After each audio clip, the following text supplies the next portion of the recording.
morning, everybody. This is Lorraine. And Jennifer. And I was looking for a pair of sneakers the other day, and I went to Google and I said, "Hey, Google, do you know where my sneakers are?" What kind of answer did you get back? Yeah, did they didn't let's go, let's say they didn't find them. They couldn't find them. Well, how about that? And I think that's kind of a fun lead into what we're going to talk about today, which is AI driven search. And there is a lot of Yeah. conversation about this right now. But I'm not sure there's a lot of substance yet. Yeah. I'm the techie person, and for me, AI driven search is actually already happening, and it has been. I know, Bing did a really good job, Microsoft, ChatGPT, however you want to say it, of coming out with something shiny, but a lot of what they're talking about just became forward facing, but was already happening behind the scenes.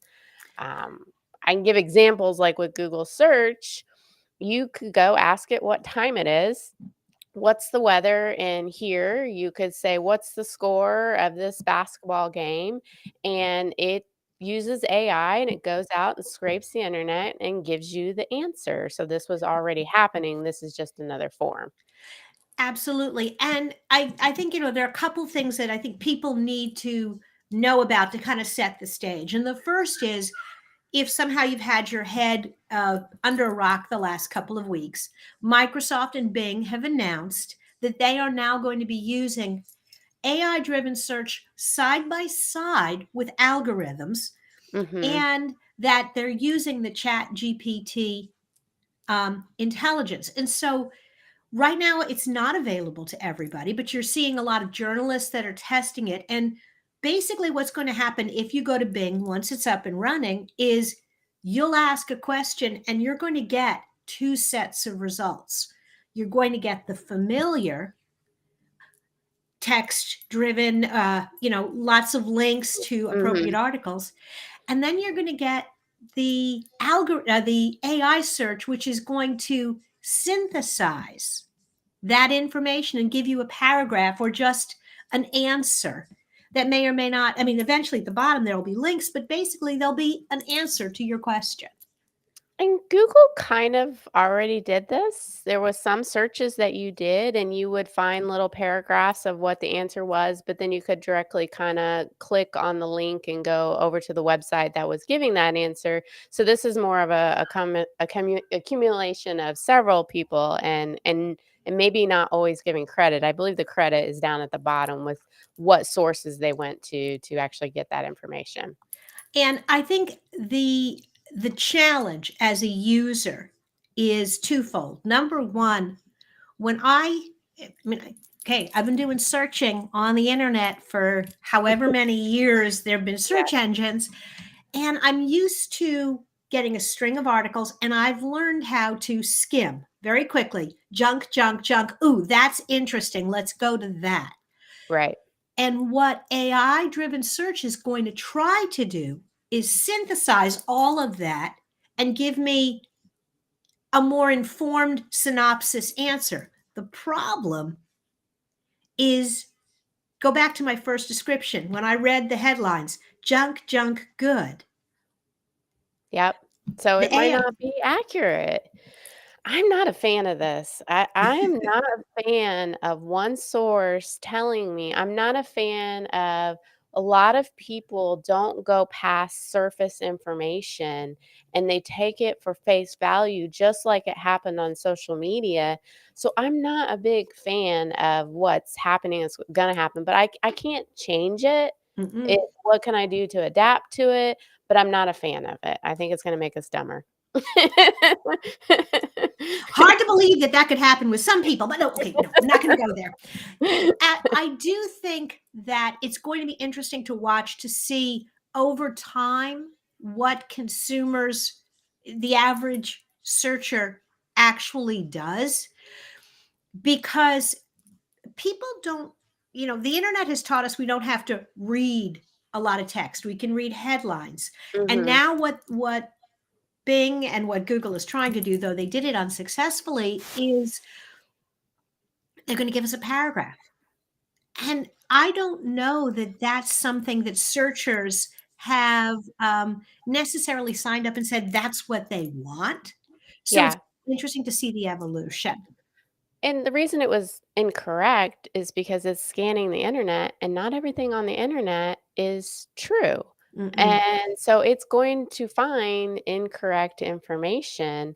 I think the big thing that came out here in the last couple weeks was Google saying that they were okay with AI driven content, regardless, as long as it was quality, high quality, original content and follows and demonstrates the qualities of the EEAT principle.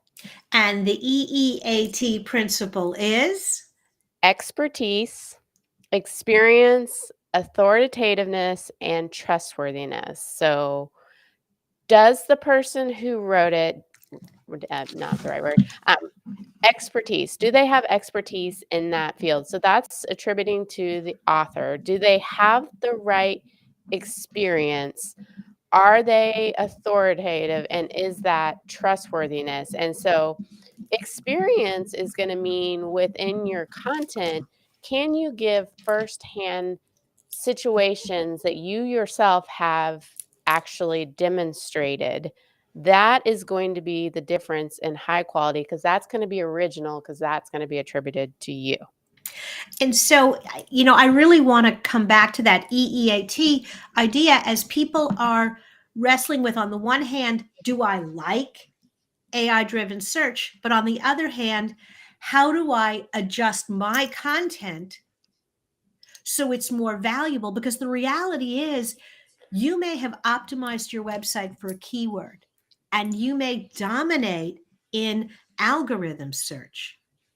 Yep. But if you want to dominate in AI search, you're going to have, I think, much deeper, much richer, much more informative content built on that EEAT model.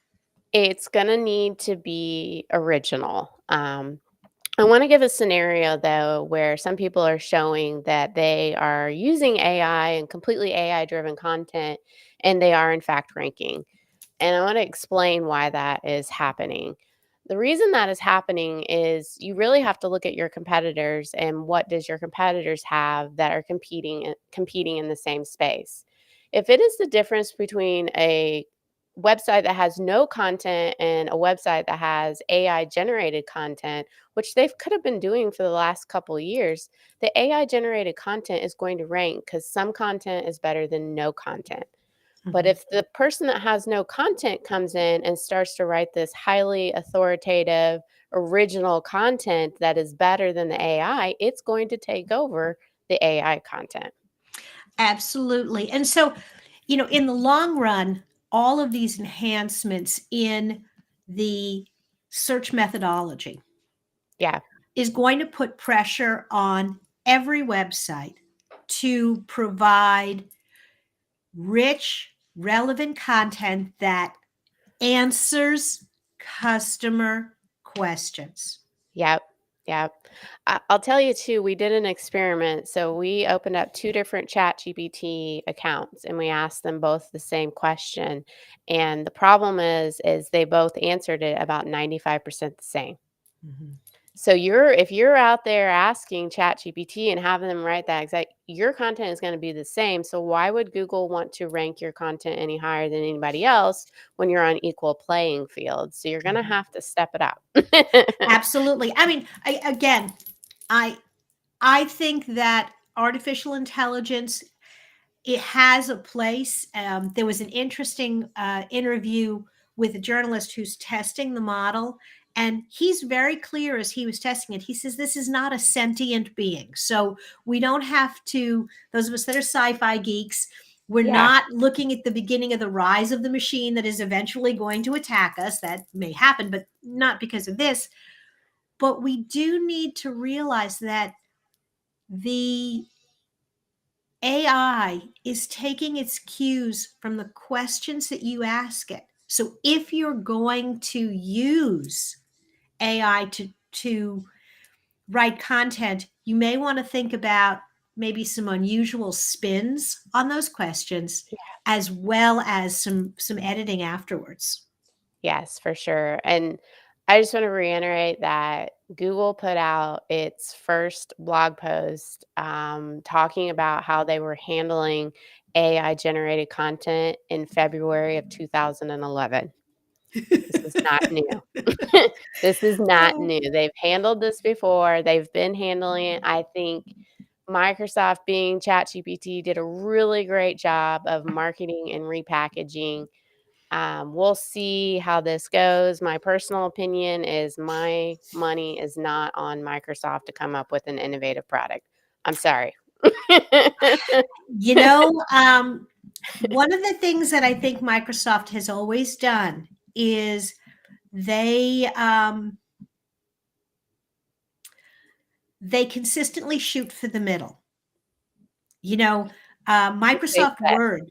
Microsoft Word was not the best word processing software, Yeah, but it solved the majority of problems that other people had. yeah, Same thing with Excel. Microsoft Excel was not the best. I'm old enough to remember SuperCalc and Lotus 123. Okay. yeah, But they shot for the middle and the masses yeah. and they got it right. And so I think they've had some false starts with Bing. I think this is going to be interesting.